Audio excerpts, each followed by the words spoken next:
ধুবুৰীত অগপ ধুবুৰী বিধান পৰিষদৰ উদ্যোগত জনজাগৰণ বাইক ৰেলী।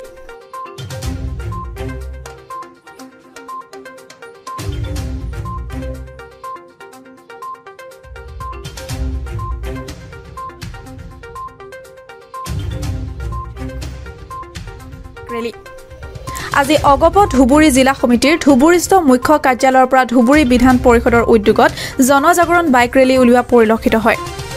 2021 বিধানসভা নিৰ্বাচনৰ প্ৰতি লক্ষ্য ৰাখি ধুবুৰীত অগপৰ প্ৰাৰ্থী প্ৰদানৰ বাবে ধুবুৰীত জনজাগৰণ বাইক ৰেলীৰ আয়োজনৰ কথা উল্লেখ কৰে ধুবুৰী বিধান পৰিষদৰ সভাপতি দিলীপ চৰকাৰে। উল্লেখ্য যে বিজেপিৰ লগত মিত্ৰতা হলে এইবাৰ ধুবুৰীত অগপৰ পৰা প্ৰাৰ্থিত্ব প্ৰদান কৰিব লাগিব বুলি কেন্দ্ৰীয় সমিতিৰ সভাপতি তথা কৃষি মন্ত্ৰী অতুল বৰালৈ আবেদন জনাব বুলি সদৰি কৰে ধুবুৰী বিধান পৰিষদৰ সভাপতিগৰাকীয়ে।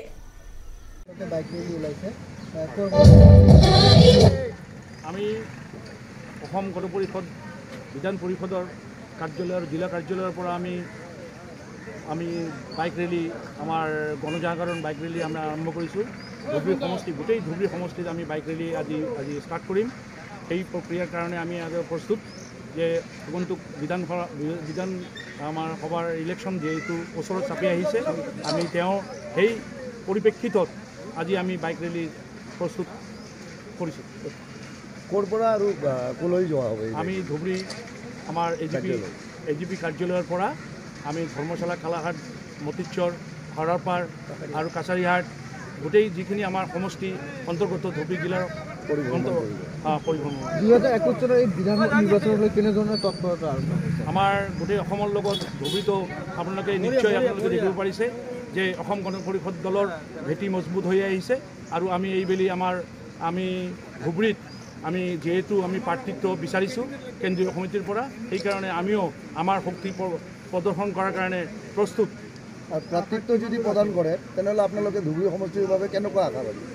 নিশ্চয় আমি আশাবাদী এইবেলি আমাৰ যেহেতু ভেটি মজবুত আছে, আমি নিশ্চয় এইবাৰ আমি জয় হোৱাৰ কাৰণে আমাৰ এটা চিন্তাধাৰা আছে আৰু আমি নিশ্চয় জয় হ'ম।